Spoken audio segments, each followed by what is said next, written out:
Hello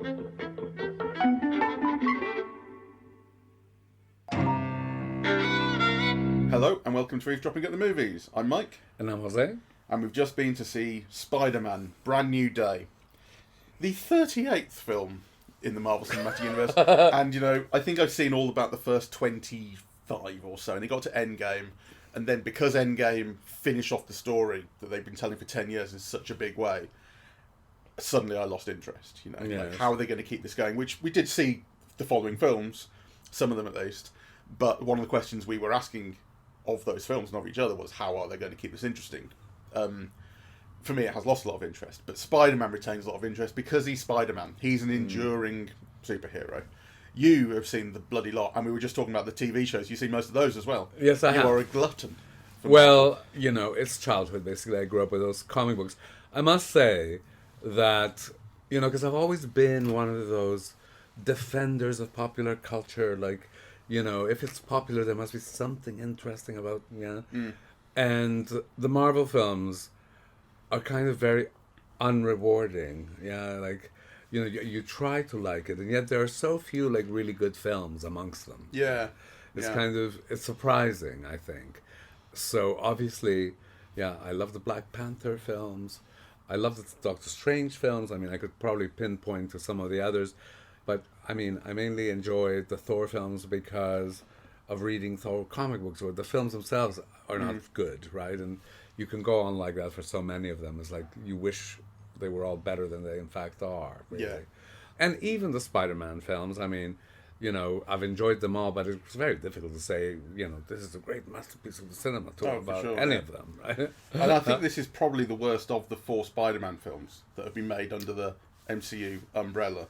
I think I've enjoyed all the other 3 more. This has very much that feeling of we're a long way into the storylines these days, and it's the continuing adventures of the thing that happens next to Spider-Man. Obviously, it's a bit more than that. They do have a story to tell that was started at the end of the last one with Doctor Strange casting a spell for whatever reason. It meant it basically saved the world, that everyone had to forget who Peter Parker was. His identity was everywhere. Now he gets to restart. It's his brand new day, as the title suggests. No one remembers who Peter Parker is anymore. Spoilers will be coming up. I really liked it, I must say. You know, and actually I thought it was very interesting because, I mean, it was probably a cinema half full. It wasn't very full. It was an afternoon screening. I mean, comparatively. Much fuller than we'd expect. Yeah, it's like, it wasn't like packed out, but it's what I would describe as a full cinema. Okay. Do you know what I mean? The audience was like completely with it, you know, they kind of clapped when MJ and Spider-Man kissed, and, you know, they laughed at all the right places. I found aspects of it quite moving as well. You know, my only thing is it's kind of going to be very difficult to judge this film for me, or to kind of speak about it critically, because the first 20 minutes were out of focus, I'd say. Yeah, not disastrously, but you went and spoke to them and they did get it fixed, and it wasn't great. You can always tell when you see text on screen, you know, so it was when the title card comes up, when the Sony name comes, all the kind of stuff, you go, oh no, the edges are fuzzy. When characters come on screen, a little bit of fuzziness you sometimes don't notice. And it's funny, actually, later on in the film, it did just suddenly occur to me, is it still out of focus like it was at the start? And at that point, some text came on screen, and I went, oh no, it is in focus. They've tied it up. Yeah. But it was on that cusp for a while. I thought the screening was awful, that it was out of focus for a very long time at the beginning. And then the projection itself lacked luminosity, right? I think, you know, it was a lot. I bet you when you see it on TV, the colours are going to pop in a completely different way. It's always different, yeah. I mean, with TV, you're staring at a light bulb, effectively. Well, whereas a cinema screen, it's reflected. Had we seen it on IMAX, which, you know, I think there's a real downgrading of what cinema is, because I think, you know, this Limax cinema is the way that all cinema should look like, you know, and instead you pay premium for that, and then you're pitted off to smaller cinemas with worse projection systems, right? Because I always feel that the difference, one of the main differences between the IMAX at Cineworld and the non-IMAX at Cineworld is luminosity. Absolutely, yeah. You know, absolutely. So that, and we should say, you know, we didn't have the opportunity to see this in IMAX Digital, Limax, because the Odyssey is dominating that. Yeah. So, you know, normally this would be the IMAX option, exactly, but it's not today. So a lot of the visuals, I think, like, because I'm sure they weren't designed to be that grey. Yeah. I thought the same thing. And I think part of it is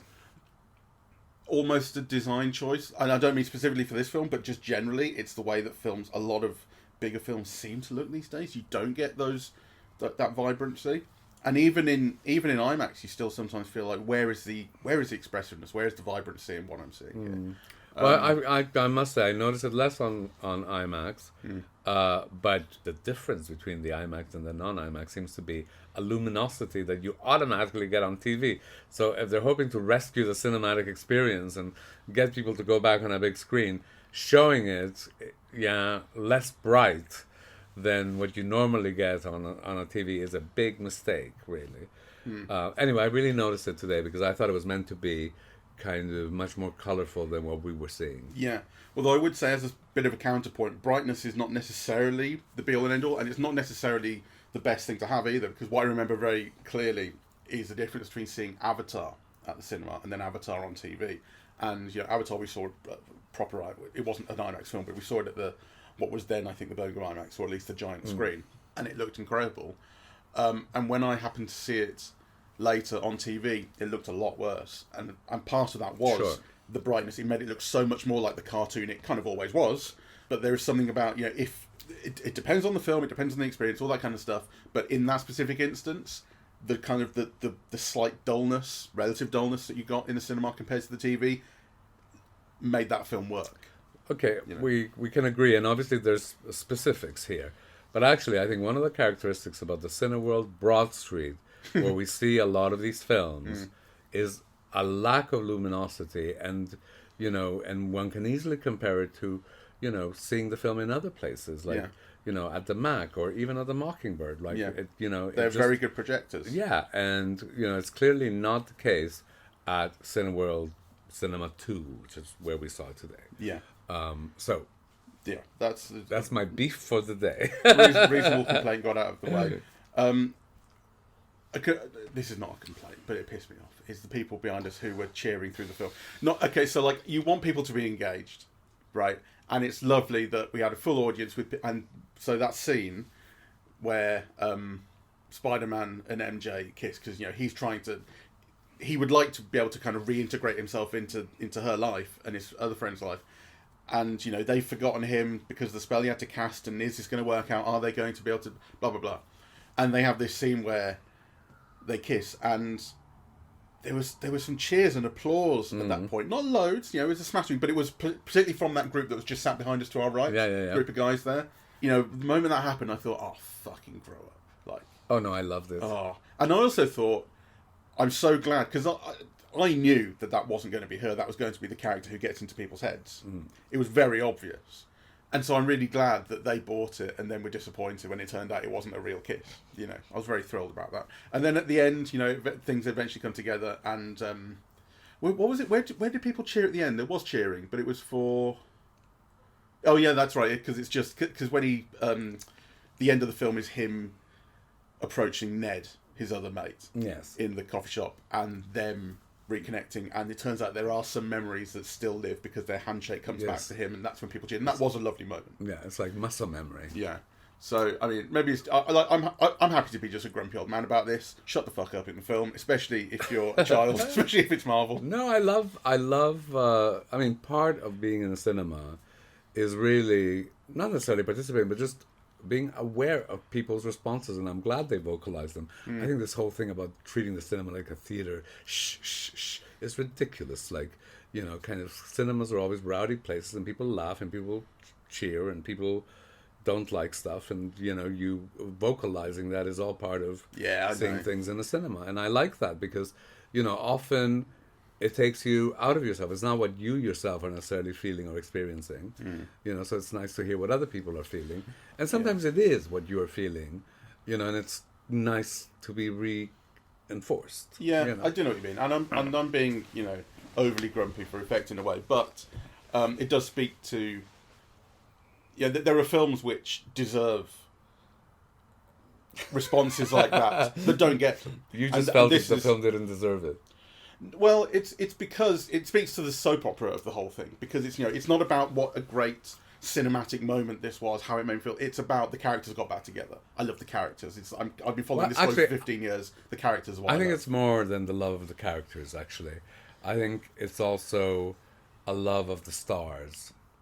You know, I mean, I don't know about you, and I don't know if it's just my algorithm, but I've been plastered with Zendaya and Tom Holland information on YouTube, Instagram, TikTok, right? All their interviews, the gossip about are they married, are they not married? Yes, they're married. You know, all the premieres, you know, kind of, you know, there are like 30-minute YouTube videos of, you know, how in love Tom Holland is with Zendaya. You know, I've been not getting that how stuff. cute they are together and so on. So, you know, I think, yeah, this is kind of a married couple, now kind of playing this kind of iconic comic book couple who are not yet married. I think all of those extra textual things kind of, you know, flow into the experience of watching it in really interesting ways. You know, because I thought in relation to that, I mean, you know, I love both of them really, but this is very clear now in this film that you're not really dealing with Spider Boy as he should have been called up to now, you know, but now it's really like Spider-Man. And actually, I was a bit surprised by his body, right? Like he's got a lot of shirtless scenes, right? And it's a man's body now. Well, it's like he's really beefed up, he's really fit, right? But he's really thick, right? In a way that I think until now it's always been almost like a really young man's body. Yeah. So I think kind of, you know, there's a maturing in the film in all kinds of ways, including physically. Right? I think he's a lot better in this than he was in the Odyssey. I think he's like, what I've discovered is that he absolutely has his place in cinema, and it's doing this. You know, and one thing that we said about the Odyssey was that the character he plays, Telemachus, may actually not have that much to do, which I think is true.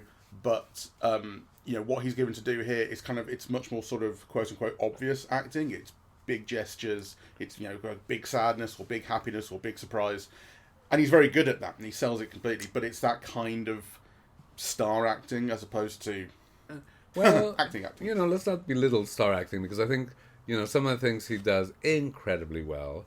I think he does all the yearning, kind of really well, which is very difficult, you know, I think for men to do, right? And then he also does what I regard as this kind of manly or blokey, might be better, that whole blokey banter with the Punisher, right? Which then also verges onto the sentimental, right? He gets all the laughs, right? Yeah. And then I think there's real feeling that's evoked as well, So I thought, you know, that's not easy for an actor to pull off. No, it's not easy, and I really credit it. But it's also, but this is kind of his lane, you know. Feels much better watching him in this than in the Odyssey. This is what he's good at. I think what I want to point out is that his lane is broader than he's given credit for. Yeah, probably. Yeah. When it comes to laughs, the side characters make it in, because this is, you know, it's Marvel, so some of the other characters we've seen pop in and out, and so we have a little bit of the Punisher, as you say, or a reasonable amount of the Punisher. John Bernthal. We have the Black Widow, who is Florence Pugh. Who's wonderful. I love her as well. Who's absolutely wonderful. And Bruce Banner, what's his name? Who plays fucking Bruce Banner? Mark Ruffalo shows up as Bruce Banner and the Hulk. And they all, he's the least comic-y of the three side characters we get. I found him sexy in this, Mark Ruffalo. He's very old looking now. Well, he might be old, but he looks like he's lost a bit of weight. And when he was standing up in the, you know, the lecture podium, I thought he looked quite sexy. Okay. And clearly your students did as well, because that's what they're there for. Oh, Dr. Banner, tell us more about being the Hulk. Meow. But Florence Pugh was great. You know, I haven't caught up. I sort of stopped watching the Marvel stuff and paying real attention to it after 3 or 4 films after Endgame. You know, so I saw a bit of her because they had the Black Widow film where she was involved, and you kind of met her as that kind of family, that Russian spy family, whatever. And she was really funny in that, because she's always taking the piss out of Scarlett Johansson in that, and she has this very kind of sarky knowing sense of humour about her, and that carries on here. So there are other things. She's been in Thunderbolts, and she mentions the New Avengers, which I'm completely unfamiliar with. I know that there is some sort of New Avengers thing, which will be coming up, I assume, in Doomsday, which we got a trailer for beforehand, but I've not followed it. But, you know, clearly she's there, and here she just brings that same sense of humour still. And she's wonderful. She does a lot with the small amount of time she gets. John Bernthal as the Punisher gets a lot more time, and he plays off Tom Holland, I think, really well. And I think really that does chemistry. Yeah. I think that does speak to a little bit that kind of aging of Spider-Man / Tom Holland that we see. You know, they play off differently if he's a high school student. Mm-hmm. Maybe not very differently. He is still Peter Parker, and he still is the personality that he is. But you know, there's something about him kind of holding his own against a grown man who is a very violent. I don't really follow the Punisher, but like everything that he kind of is communicating. He's angry. Yeah, angry bloke, and he doesn't mind just shooting the fuck out of everything. And he plays off differently when Spider-Man is, you know, like, let's call him 25 or 28 or something, as opposed to actually he's not, is he? Of course he's not. He's because they're still they're still supposed to be in university though, aren't they? MJ's looking for a job, right? She turned down a job in a corporation. So they're not that young, but they're not that old either.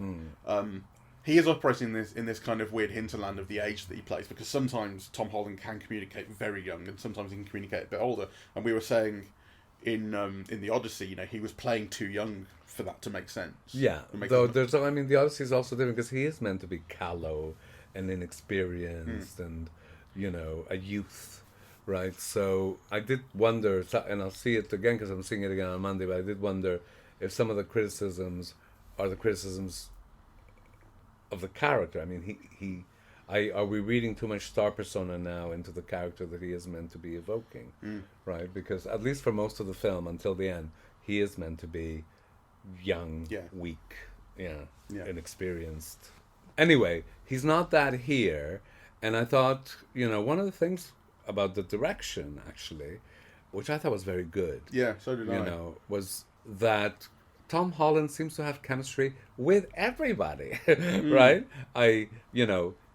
Obviously him and MJ, there's, you know, the way of interacting, the way they cut into each other's speech, you know, and so on, the way they bounce off of each other, great, you know, with, is it John Batalon, the guy who plays his best friend, you know, the same thing. Jacob Batalon, you know, with John Bernthal, the same thing, with Florence Pugh, the same, you know, so actually that's partly a credit to, you know, Tom Holland's skill, but also the way that the director is directing the actors, that, you know, that he seems to have chemistry with everybody, really. Yeah, so the director is Destin Daniel Cretton, which was a name that didn't occur to me as being familiar, but he did Shang-Chi and The Legend of the Ten Rings, which was one of the post-Endgame, let's kick in some new characters films, and which we liked very much. Yes. And he also directed Short Term 12 years ago, which was an indie film, and it was Brie Larson's first film. And it was about a troubled kids kind of help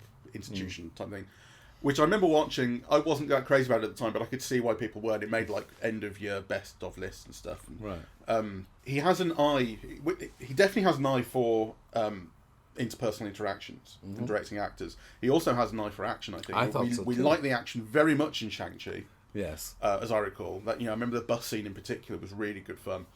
And here, you know, there's a certain level of quote unquote standard action that you're kind of used to seeing in Marvel, where just the actions are communicated, and you don't really feel, you just kind of get lost in the action, like it's just and this had very little action that was like that. It was better than I would expect from. I thought it was very good. I mean, the scene near the end with all the ninjas. Yeah. I forget what they're called, right? But you know, the way that they were orchestrated visually, right? So the way that they came at him, and then they made this pyramid, and then, you know, kind of Spider-Man burst through that pyramid and then bounced back on the pyramid. Yeah, there's a whole kind of visual design. You know who's hitting whom, right? Like, you have a sense of the geography of the thing, of how Spider-Man is getting out of it, right? It was, you know, quite exciting to watch, and it was very visually pleasing. Yeah, there's a bit where Spider-Man jumps through them vertically and spins round and creates this sort of cylinder of web that captures them all.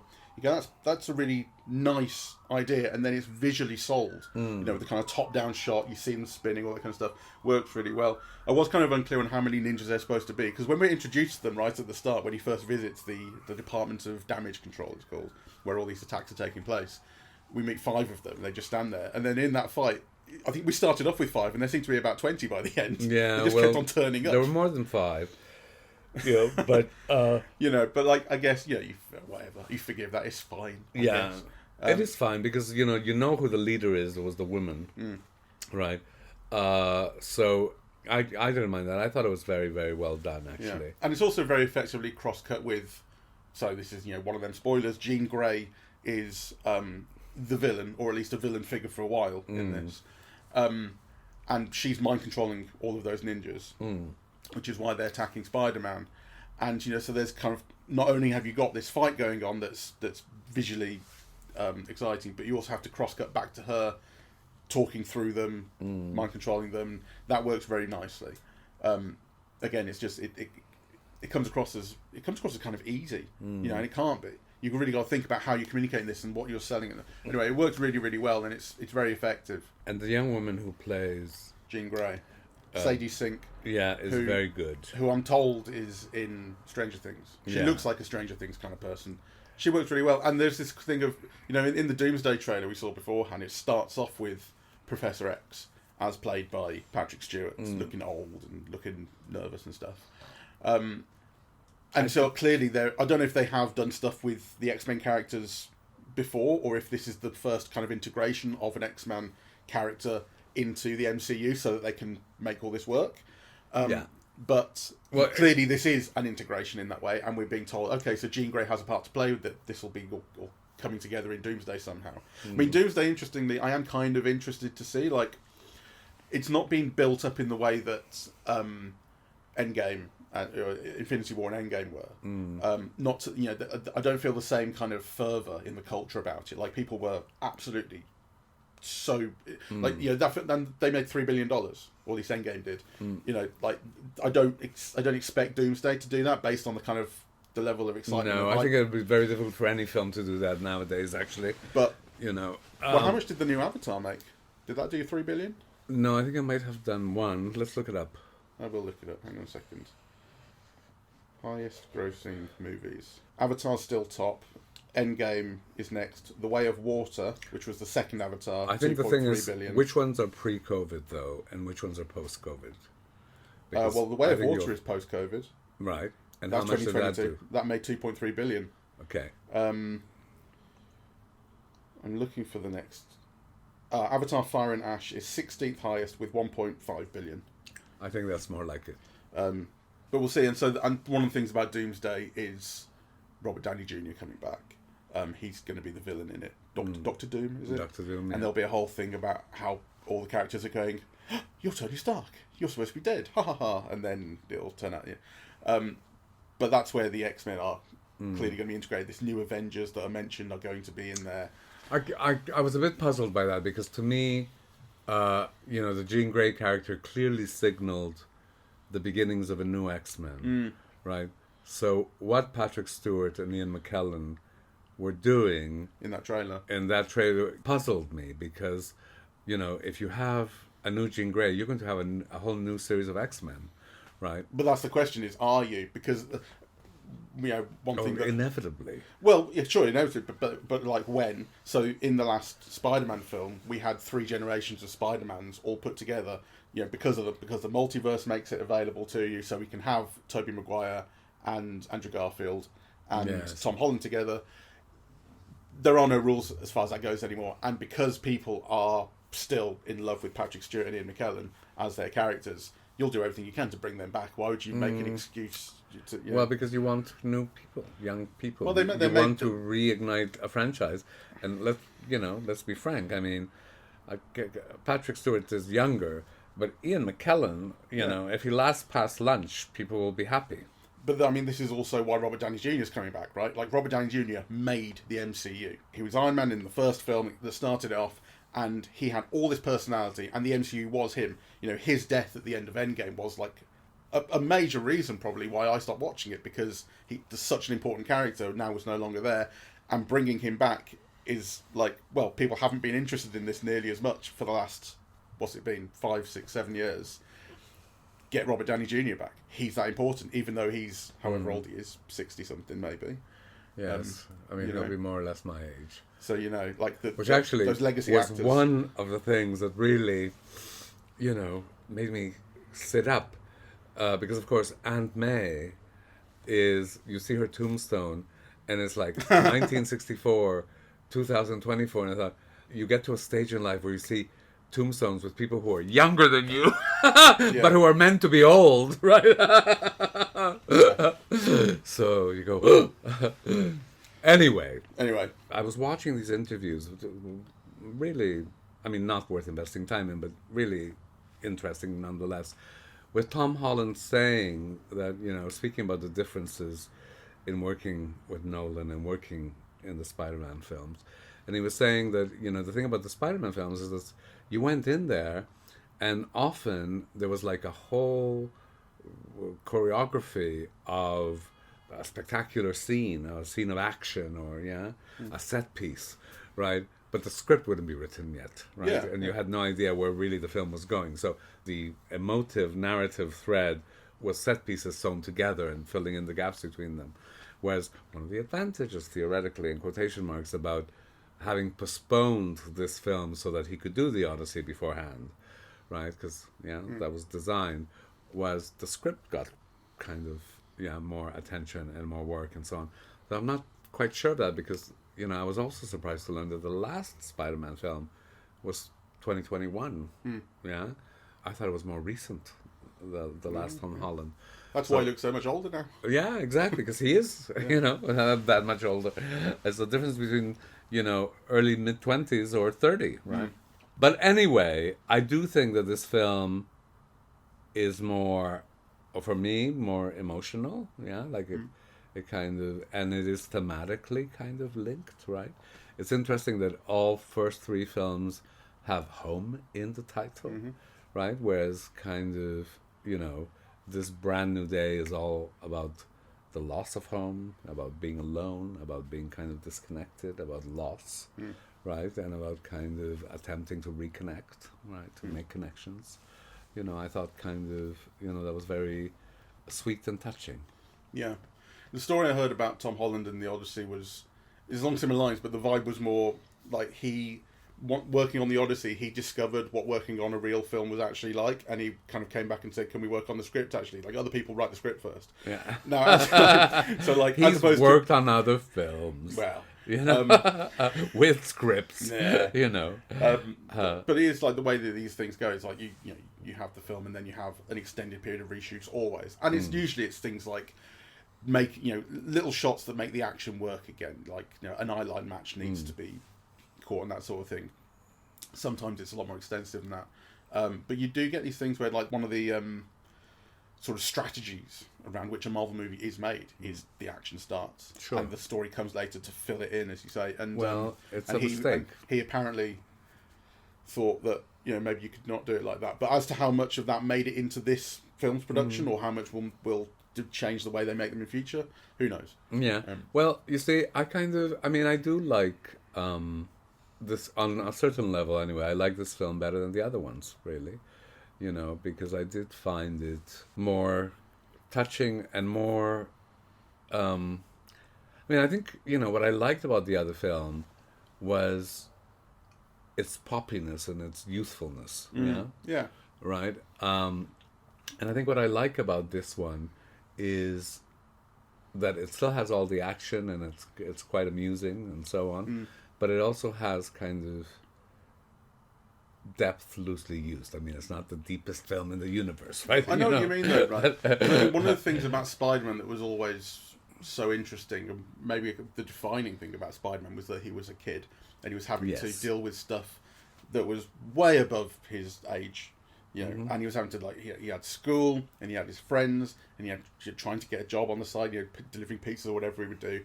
And then on top of that, he has all this power, he has responsibility that comes with it, as we're always reminded.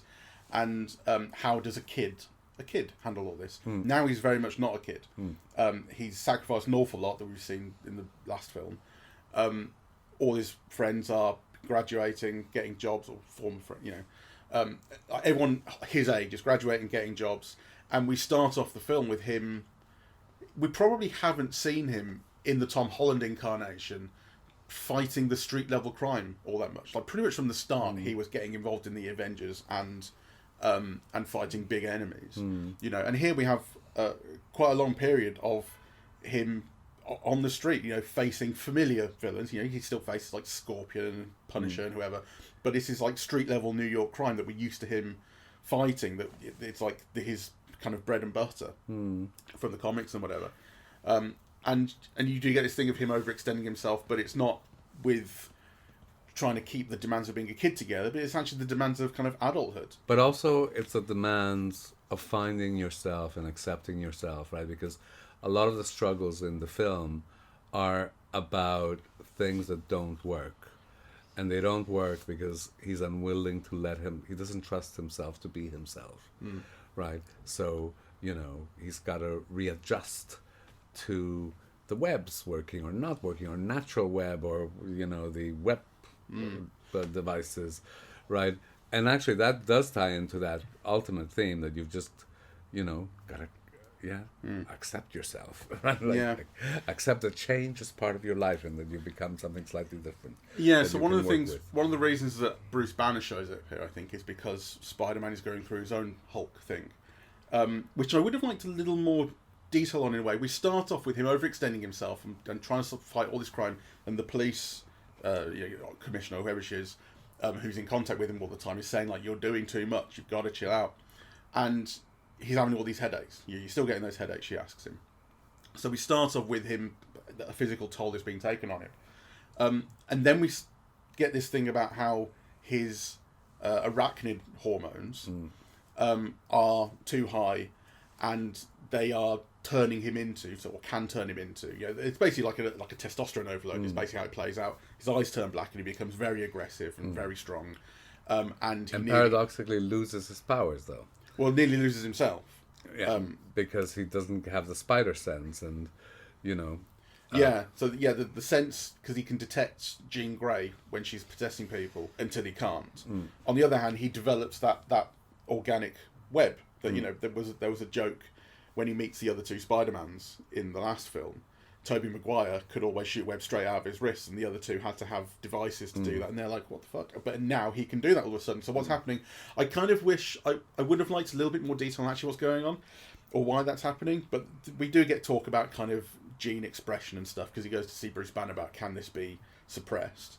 But that's why he's there, right? Like, he's having to... In fact, it reminded me really of Spider-Man 3, the Sam Raimi one, where the symbiote gets him and Venom takes over, and he turns to a different expression of himself. Yes. He becomes his own kind of villain. So like that thing of there's something inside him always that could come out in a bad way, and how does he handle that? I think the film is like absolutely aiming at that theme. Whether it nails it or not, I'm not sure.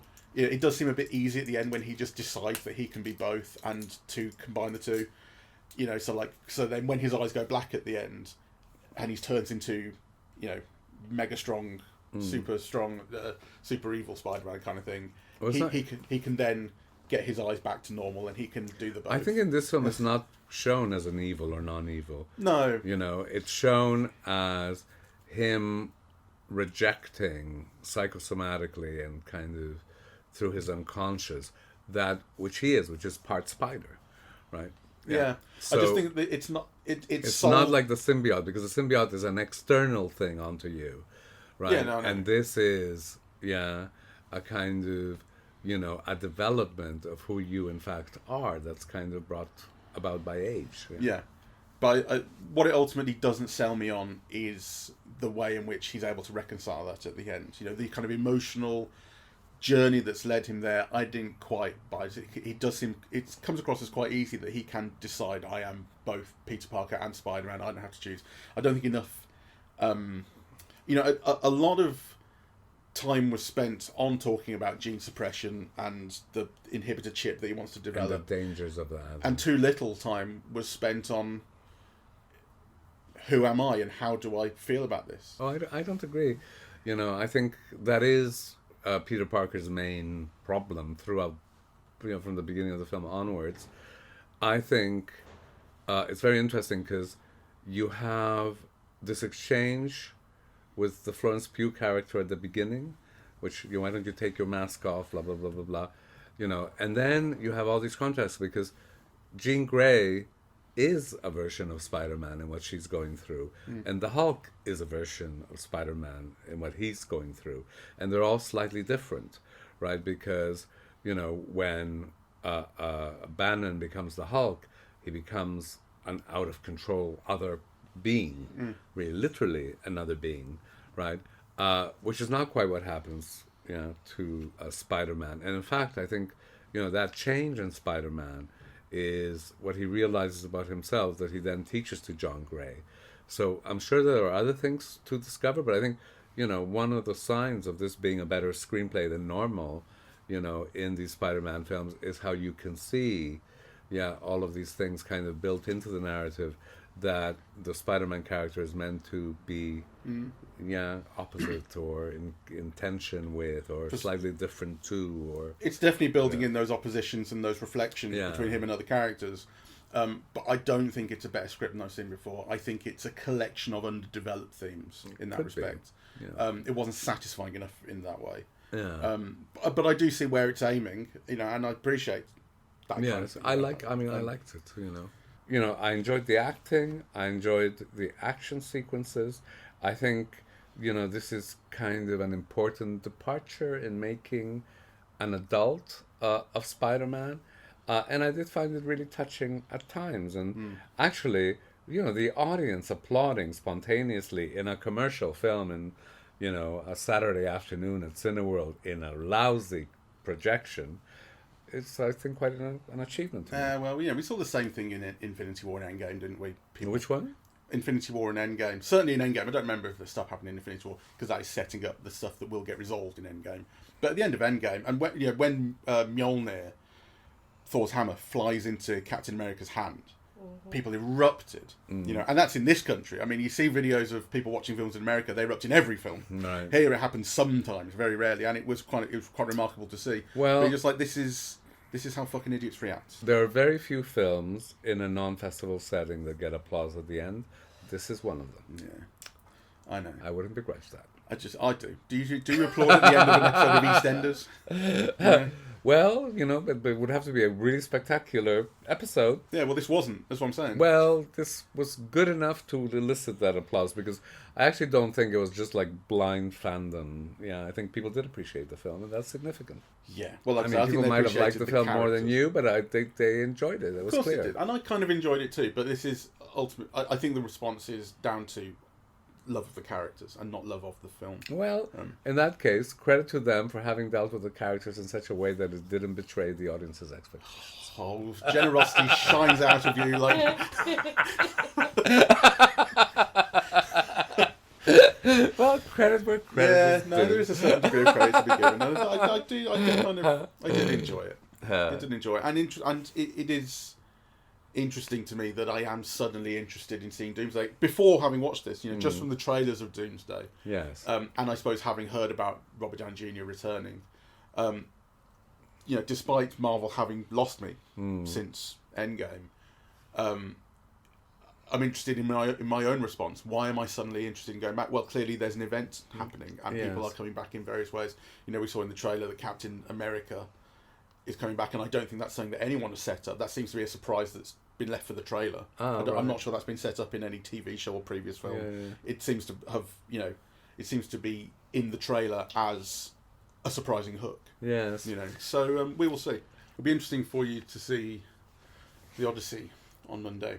It will. Something that occurred to me, partly because I'd seen an interview just recently with Hoyte van Hoytema, who is Christopher Nolan's director of photography, and has been for quite a few films. He was talking about shooting in IMAX, and obviously he's got to be the most experienced person in the world at shooting in IMAX at this point. He was talking about framing for IMAX and how you center everything, because with the screen enveloping your vision to the extent that it does, you can't have things at the edge of the screen because your head's swiveling like this. Exactly. And you end up with a really distorted thing. And I thought, actually, that's actually really limiting. Because I'm watching this today in a regular cinema screen with the reservations that we said about it's not bright enough and all the colours are dulled down. But there are interesting framings here. Sure. Characters on each side of the screen, the circular shot going down, all that kind of stuff. The director has had the ability to choose interesting ways of showing things. Yes. And I think for all the qualities you get out of IMAX and the impressive scale that you feel, you see a lot less of that in IMAX. You do have to centre the frame. The idea that Hoyt van Hoytema is talking about, I become a centre framer. It's like, how does that sound to you? That sounds limiting. That sounds like, well, that's the way I have to do things because there's a physical limitation on people watching this. I feel slightly opposed to that, personally. Yeah. You know? I mean, I think there is something to discuss. One shouldn't over-fetishize IMAX, right? For that reason, like if it does involve central framing, that is a limitation. Yeah, and also, it's a signal that cinema has now become, or certainly IMAX, an elite art for the elite.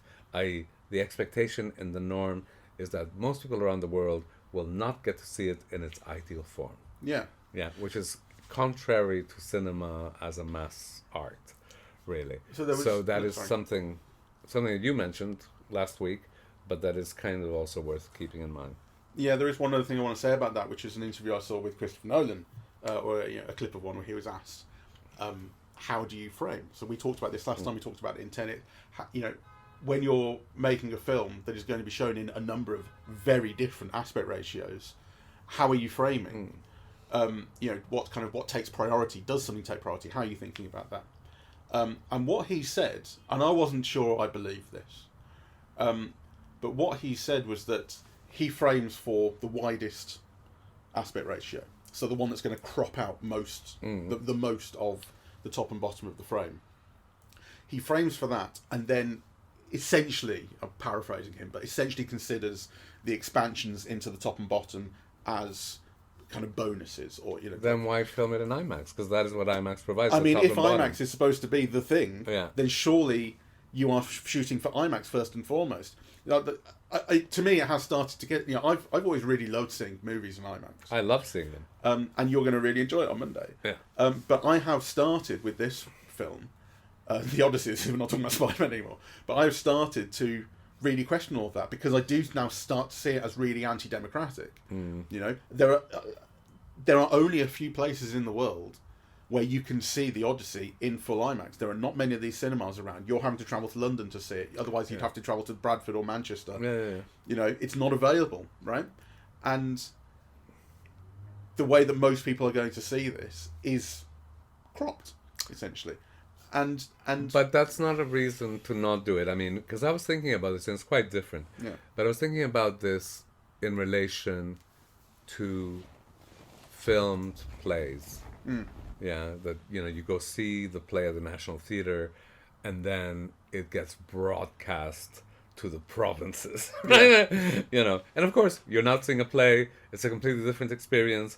Yeah, what you're seeing is like a bad film of a play, right, or a quickly made film or television show of the play, right? And yet, obviously, kind of people still throng to see it because it's still something that they value. And I think maybe seeing the different versions of a film where the IMAX is the ideal for some, not for all, right? And then kind of others are, better to have this experience than not have any at all. Yeah. But yes, I think it is inherently kind of a change in cinema. Yeah, that, instead of bringing CinemaScope or to all the cinemas, you actually, it's like Cinerama, I suppose, that you have to go to this particular cinema to get that particular experience. But we'll see how this develops. Anyway, it has very little to do with Brand New Day.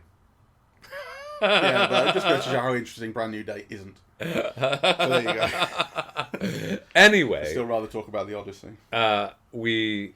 I think we can safely say that we all enjoyed it very much. Oh yeah, I enjoyed it. Yeah. So thank you all very much for listening. We're eavesdropping at the movies, and we are on Apple Podcasts, Audible, Spotify, SoundCloud, YouTube, and YouTube Music. On social media, we're on Facebook and Twitter at Eavesdrop Movies, and Blue Sky, eavesdropping.bsky.social, and Instagram, where I do occasional clips. Which are great. Oh. At Eavesdropping at the Movies, I guess. Is it at on Instagram? I still don't really know how Yes, to use I it. think so. Eavesdropping at the Movies there. And the website is eavesdroppingatthemovies.com. Thank you all very much. Bye-bye.